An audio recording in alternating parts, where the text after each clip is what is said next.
But we want to celebrate the diversity of human life that allows people who have these issues, that have difficulties, still be able to function fully, to take advantage of everything the world has to offer, and to show us who sometimes complain about an ache in our back or a little cut on our finger that there are more serious impediments to life than the small things which can distract us and leave us immobile.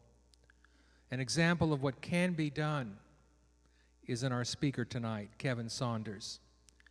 Kevin has been called one of the top 100 motivational speakers in the world. Audiences everywhere have been deeply moved when they've heard about his personal journey from disaster victim to elite Paralympic athlete. Never give up are the three simple words that have transformed Kevin Saunders' life, transforming him from a broken man into a world champion athlete and global authority on overcoming adversity, motivation, inspiration, education, and fitness. Tonight, it's my pleasure to welcome to Congregation Beth Yeshurun, world champion, Kevin Saunders.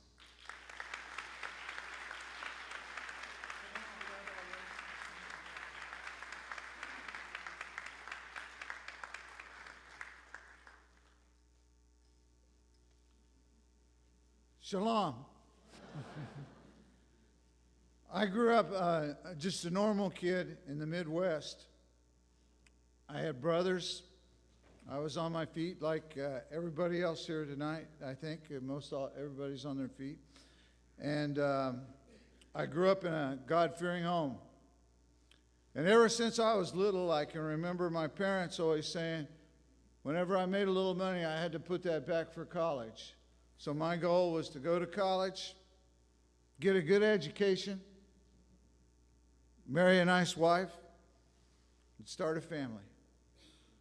But along the way, as I grew up, I fell in love with sports. Every kind of sport, from football, basketball, track, you name it, I did it. I loved it. And I was fortunate enough to be a star on the gridiron in high school.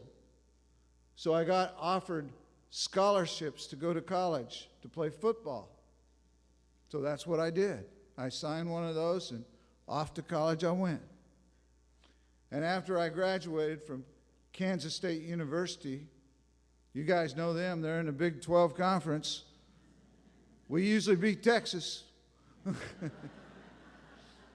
But after I graduated, I took a job as a federal inspector for the United States Department of Agriculture.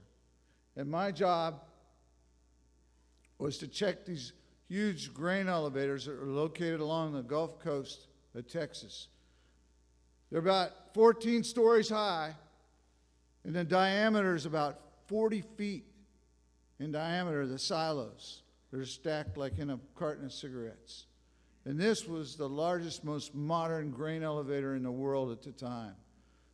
Inside the elevator, the control room board looked like something out of NASA. All the flow charts and diagrams, and the computers ran everything. And some of my friends asked me, aren't you afraid of being in an explosion? Because in the Midwest, we'd heard that grain dust is more explosive than dynamite and gasoline and approaches atomic energy, based on the tremendous force that's created in a grain dust explosion. But I was young. I said what any young person would say. It'll never happen to me. Well, it was my second day at the Corpus Christi public grain elevator. And I was in the government building that was located right next to those big silos.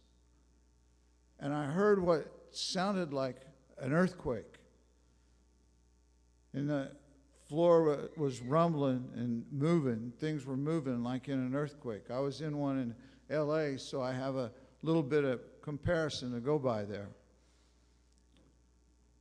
But what I was really hearing, and I didn't know at the time, is one of the elevator employees, his name was Pete Garcia, was up there on top of those big silos, And he was doing a job, he was in his early 50s, that he'd done thousands of times, maybe millions of times before, because he'd been working there for 30 plus years. And he was opening these cans of phostoxin and dumping this fumigant in the bins of grain. And there's a sign right on the can that says, caution, it may flame. It may shoot out a flame when you open it. But I guess with so many times that he's done this without incident, and he's in his 50s, he probably didn't see any worry about opening a can. He probably didn't think it'd flash out a flame, but it did. And that's what I heard. And the experts said that 12 explosions ripped through this facility at 1,500 feet per second. If you can kind of visualize that and grasp that. Well, I was standing in that building with a clipboard in my hand.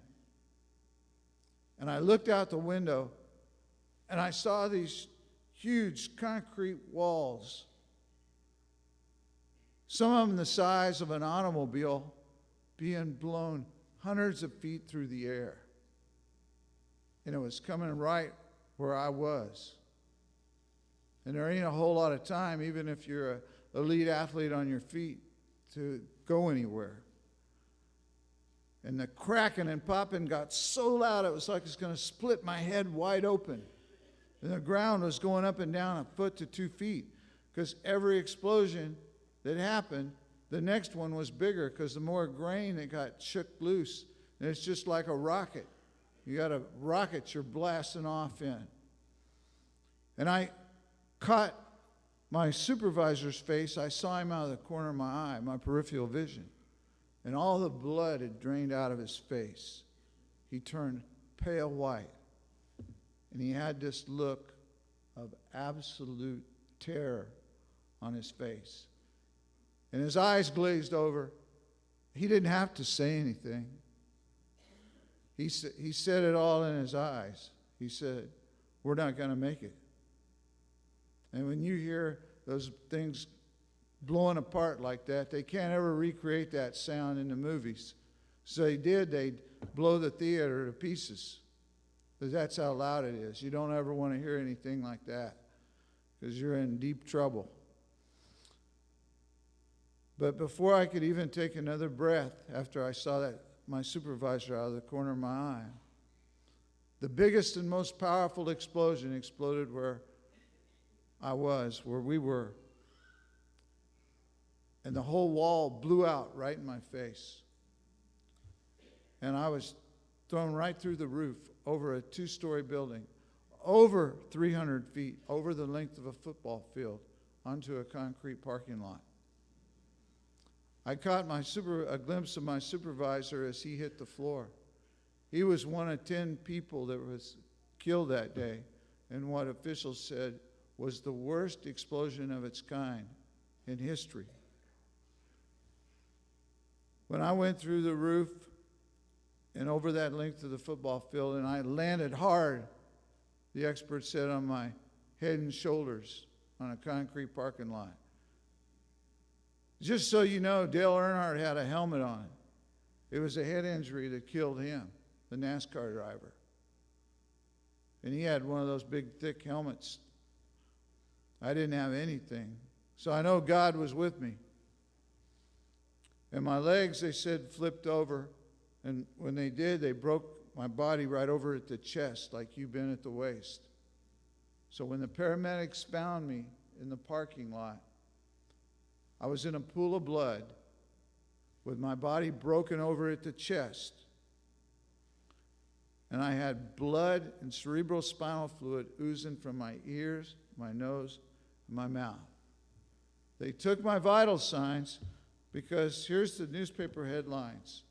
For those of you that can't see it, it reads, "Blood and bodies were scattered all over." That the parking lot around the grain elevator looked like a battlefield. So they black flagged me. They were going to leave me there in the parking lot, because they didn't think I'd make the trip to the Memorial Medical Center, the intensive care. Well, one paramedic, thanks to God, didn't want to leave me. he got a fire and rescue guy to help him because, believe it or not, in a town of 350,000 in Corpus Christi down south, in all the suburbs, they ran out of ambulances and stretchers. So they didn't have anything left. And with the fire and rescue person, they got sorted through the debris and got a blown-off door. They put me on that, and they put me in the back of a station wagon. And that's how I got to the intensive care unit of Memorial Medical Center. But even after I got there, after the neurosurgeons and doctors got through looking at all the injuries I had a really bad skull fracture. They drilled holes in my head to try to release the pressure. My lungs were collapsed, of course, and I had massive internal and external injuries. They went ahead and made the call to my parents in the Midwest, and they gave me way less than a 50% chance of survival. They didn't think I'd live. But I never lost faith in God that I was going to make it. I was in a coma for over a month and a hospital for almost a year, right at a year. And during that time, I was in, after I got better and recovered from all the severe injuries that would take your life, I went to the rehabilitation hospital. And it was there that I was depressed. I was angry because I'd been an athlete, an elite athlete on my feet. And I didn't like life in a wheelchair. I didn't see any sports in my future.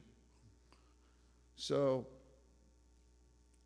I rolled through the arts and crafts room, and I saw a guy drawing a picture of the skyline. Here's the picture he drew. I know you probably can't see that, but he did a really good job. And I rolled up behind him because the extent of my drawing kind of starts and stops with stick figures. So I was kind of interested to see the skyline this guy was drawing. And I rolled up behind him, and I guess he must have heard me coming up behind him in my wheelchair because the sun was shining in the window where he was at. And he says, "Boy," he says, "it's a beautiful day out, isn't it?" He says, "My name's Mick. What's yours?" Well, I wasn't a happy camper. I said, "What are you so happy about?" I said, "You're in a wheelchair. You're caged up in this hospital just like me. My name's Kevin." And he looked back. He came back at me because I think he sensed the anger and depression in my voice. He said, "It's not what happens. It's what you choose to do about it that makes the difference." And I'm glad I got that message from Mick because it was just about time for me to leave that hospital. And oh, just so you know, by the way, you know how Mick drew that picture? He did it, this is in the 1980s now, he did it with a pencil, a brush between his teeth because all he could move was his head. He was completely paralyzed from the neck down.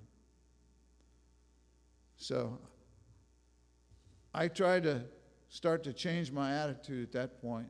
I got home in my old bulky, clumsy, heavy wheelchair, Everest and Jennings, that weigh about 60 pounds. And my older brother that lived near Atlanta, Georgia, is a CPA. He always ran the Peachtree Road Race every year. And he said he'd seen athletes racing there the year before. So he invited me to come. So I grabbed my racquetball gloves, got my old hospital chair, jumped on the plane, and headed for Atlanta, GA. And when I got there, I got to the starting line. And lo and behold, all these cats were in these wheelchairs that looked like drag racers. You see that? It's 3 wheels and like Daddy Don Garlits, you know. And those dudes looked at me and they said, "Hey, buddy, you better get in your racer. It's almost time for the race to start." Well, being an elite athlete on your feet, I still hadn't left that world behind yet. So I just kind of looked at these disabled guys. That's the way I looked at them. I said, I'm already in it. I said, you better worry about your own race, pal. I figured they need those drag racing wheelchairs if they're going to beat a real athlete. Because I still saw myself as on my feet, as this person that had ability better than most people. So when I bared down and they fired a gun on that starting line, I was just pumping that old hospital chair as hard as I could. I was trying to burn some rubber on the starting line, leave a little smoke with those rubber tires. And I never looked up. I just kept pumping and pumping and pumping my arms and kept my head down. And when I did look up, those guys in those drag racing wheelchairs were almost out of sight. But I wasn't quitting. It was a 10K, the largest in the world at the time. Over 50,000 runners ran it, and over 200 wheelchair athletes. And then we were converting yards to meters, so I really didn't know how far a 10K was. I'd heard a special K, but I never heard a 10K. But I found out later it was 6.2 miles. But I was pushing hard, and I kept thinking it can't be that far. 10K can't be that far. And I found out it was mile 4. And I looked up, and right in front of me was this long hill, about a mile long at a 45-degree angle. And to top it off, there was a sign at the bottom that said Cardiac Hill. Well, you can imagine that I'd shredded my racquetball gloves. My hands was full of blisters because I hadn't even trained. I just got out of the hospital not very long ago when my brother invited me to come for that July 4th race there in Atlanta, right down in the middle of Peachtree Street in Atlanta. And my hands were blistered, my racquetball gloves were shredded. I looked at the hill. I looked at that cardiac sign at the bottom again, and I said, no way. I said, I'm not going to make it. And we all get at the bottom of the hill sometimes in life, right? Where we think things are tough. Maybe it's at work. Maybe could be a law case. It could be anything. It could be in school. You know, it could be a test that you're studying for, a class you're studying. We run into obstacles in life and challenges that we think are just insurmountable. We can't get over them. Well, that day they was playing some music on the side of that hill. I think we all need a little motivation. And the music sounded something like this. It went dun dun dun dun dun dun dun dun dun dun dun dun. Well, I could see Rocky drinking that glass full of raw eggs and beating that beef in that meat locker and breaking the ribs. And then at the bottom of the hill, I felt the Spirit of God come over me. And I felt with God at my side that nothing could stop me. And I pushed up that hill. And for the first time in my life, I got over Cardiac Hill. And I got over one of the big obstacles that was standing in my way from being successful in life, no matter what hand I was dealt. And that's the day that I ordered one of those drag racing wheelchairs, like's in the picture. And I set a goal to bring back an Olympic medal from Seoul, Korea in 1988.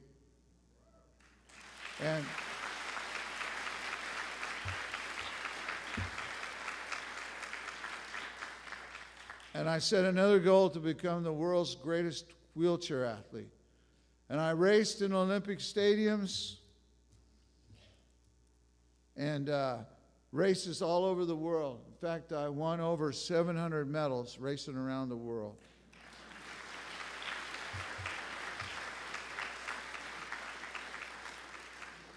But you know, I didn't think I needed to make a mausoleum or more, some kind of word center for myself. I thought a better use of these gold medals and medals I was winning was to give them to visit children's hospitals and given to the disabled kids in the hospital. So what I did is go to the children's hospitals, and when I meet these disabled kids, I tell them to never give up. That with God as their partner, they could accomplish anything, no matter how high they set their goals. Work hard and never give up. And I took that same message to schools across America, thousands of schools. Then I got invited to the White House by President Bush, Sr., and he wanted to put me on the President's Fitness Council. And I didn't realize it at the time, but they only choose 20 people nationwide, and most of them are household names. In fact, I'll just tell you this, but don't spread it any further in the city limits. Mary Lou Retton's husband called me and told me I got asked this question by President Bush in the Oval Office about serving on the council. And I said, it'd be an honor, Mr. President, to serve you and my country in that capacity. Well, when I got home, I got a call from her husband, and she said, well, Reagan promised her that job. And I said, well, I didn't even know anything about it. And I didn't know there was a 2,000 people waiting list either. But Clinton reappointed me, the only person to cross party lines, and then W put me on as a constituent expert. Along the way, the head coach at Kansas State University asked me to come back when he took the job soon after. In 1991, I started working with Kansas State University football team, and I'm worked with them right up till right now. So I've worked with them for over 25 years during what was referred to as the greatest turnaround in college football history. So like I said, we lost 2 games to Texas, and they were by 3 points. But one year when Ricky Williams was a senior, we ended up beating Texas 49-6. So, you know, we did, and we don't like to run the score up at K-State. We're not like those Cornhuskers. So, you know, but I have a disability. I'm paralyzed from the chest down. But I'm not going to let that control my life. I'm going to continue to do and achieve great things. And so can each and every one of you.